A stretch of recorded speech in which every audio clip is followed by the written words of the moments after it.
आइए बात करते हैं देयर की और समझते हैं देयर से जुड़े हुए ग्रामेटिकल रूल्स को, ताकि सेंटेंस में देयर का इस्तेमाल कर सकें बिना किसी ग्रामेटिकल एरर के।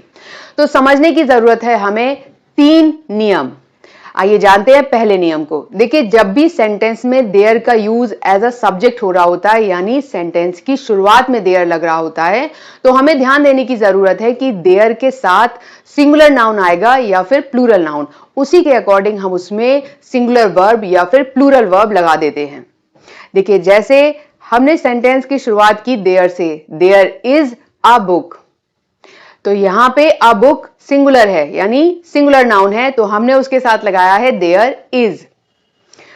अब अगर यहां पर एक बुक नहीं, यहां पर कई सारी बुक्स होती तो हम उसके साथ लगा देते आर, जैसे there are so many books on the table.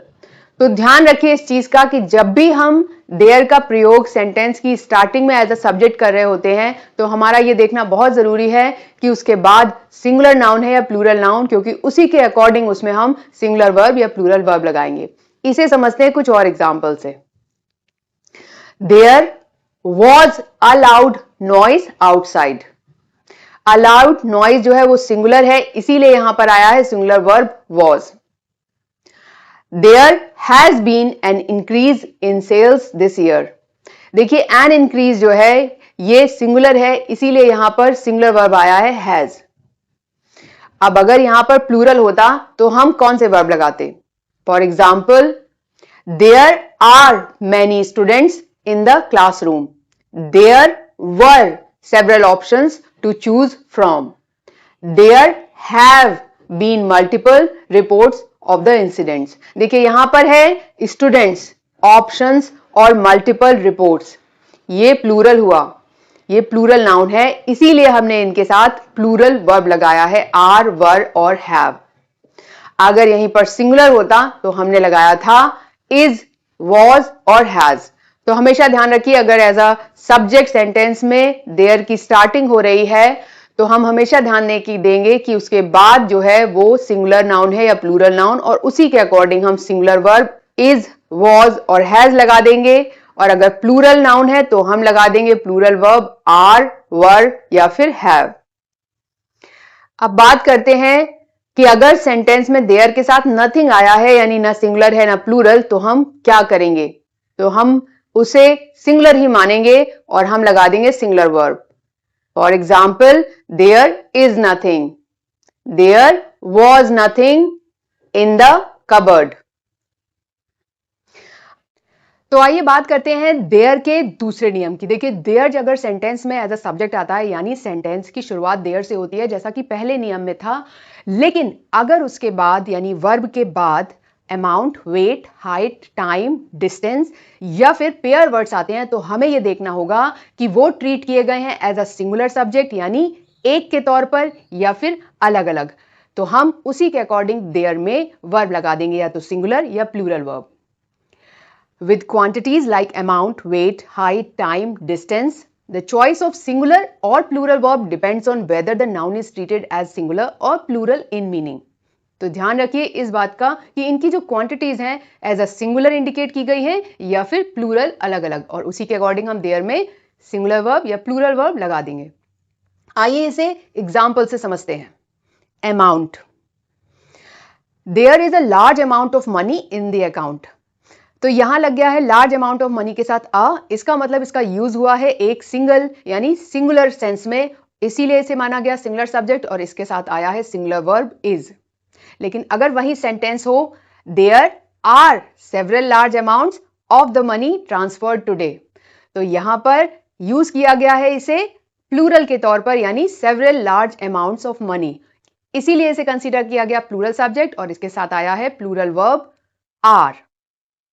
Distance, देखिए डिस्टेंस में भी हमें यही देखना है कि वो ट्रीट किया गया है एज अ सिंगुलर या फिर प्लूरल, और उसी के अकॉर्डिंग हम देयर के साथ प्लूरल या सिंगुलर वर्ब लगा देंगे। For example, there is a 10 kilometre distance between the two cities. Distance है उसे एज अ सिंगुलर ट्रीट किया गया, ये जो मेजरमेंट है वो एज अ सिंगुलर मेजर है, इसीलिए यहां पर लगा है देयर के साथ इज। लेकिन अगर हम वहीं पर ये कहते हैं there are several miles between different stops, तो इसका मतलब उसे ट्रीट किया गया एज अ प्लूरल और उसके साथ आ गया प्लूरल वर्ब आर। अब बात करते हैं वेट की। वेट में भी हमें देखना है कि ये वेट जो है वो 1 यूनिट के तौर पे यूज हुआ है या फिर मल्टीपल यूनिट के तौर पे। उसी के अकॉर्डिंग देयर के साथ या तो प्लूरल या फिर सिंगुलर वर्ब लगा दिया जाएगा। For example, there is 10 kg of flour in the bag. तो यहाँ 10 kg of flour is treated as a singular mass, इसीलिए यहाँ पे लगा है सिंगुलर वर्ब इज। लेकिन अगर वही सेंटेंस होता there are 20 pounds of weights in the gym, तो आप कह सकते थे इसे ट्रीट किया गया है मल्टीपल यूनिट्स ऑफ वेट के तौर पे अलग अलग, इसीलिए इसके साथ यूज हुआ है आर। तो समझे ना आप कि हमें देखना होगा कि जो वेट, हाइट, अमाउंट, डिस्टेंस या पीरियड यानी टाइम है उसे कैसे ट्रीट किया गया है, एज अ सिंगुलर या एज अ प्लूरल। उसी के अकॉर्डिंग हम देयर में सिंगुलर वर्ब या प्लूरल वर्ब लगा देते हैं। पीरियड यानी टाइम, तो यहां पे भी हमें देखना होगा when time is treated as a singular block और यूनिट और मल्टीपल ब्लॉक और units. There is only 1 hour left before the movie starts, तो यहाँ जो 1 hour लेफ्ट है उसे यूज किया गया एज अ सिंगुलर यूनिट, यानी ये हुआ सिंगुलर सब्जेक्ट, इसके साथ आया है सिंगुलर वर्ब इज। लेकिन अगर वही सेंटेंस होता there are 2 hours left to complete the exam, तो यहाँ हुआ मल्टीपल पीरियड्स ऑफ टाइम, इसीलिए यहाँ यूज हुआ है देयर के साथ प्लूरल वर्ब आर। बात करते हैं हाइट की। हमें देखना होगा कि हाइट एक सिंगल यूनिट यानी सिंगल मेजरमेंट के तौर पे यूज हुआ है या फिर ये रिफ्लेक्ट कर रहा है मल्टीपल हाइट्स को। For example, there is a 6 foot tall tree in the garden, this is the indication of a single measurement, इसीलिए यहां पर आया है सिंगुलर वर्ब इज, क्योंकि ये है singular subject. There are several buildings with the heights of over 50 feet, तो यहां हुआ है मल्टीपल हाइट्स का यूज, इसीलिए यह हुआ प्लूरल सब्जेक्ट और इसके साथ आया है प्लूरल वर्ब आर। आइए बात करते हैं पेयर वर्ड्स की। देखिए पेयर वर्ड्स में भी बस इतना ही ध्यान देना है कि अगर ये आता है आर्टिकल आ के साथ तो इसका यूज हुआ है एज अ सिंगुलर और इसके देयर के साथ आएगा singular verb. For example, there is a pair of scissors on the table. यहीं पर अगर इसका प्लूरल सेंस यूज किया जाएगा तो उसमें आ सकते हैं सेवरल, मैनी, फ्यू वर्ड्स का use. For example, there are several pairs of scissors in the art room. उसी तरह से हम पेयर जो वर्ड्स होते हैं जैसे salt and pepper, rice and curry, pen and paper, fork and knife, उनको भी यूज कर सकते हैं देयर के साथ, और उसमें भी अगर ये आते हैं आर्टिकल के साथ तो कंसीडर किए जाएंगे सिंगुलर और इनके साथ आएगा सिंगुलर वर्ब। आइए इसे कुछ एग्जांपल से समझते हैं।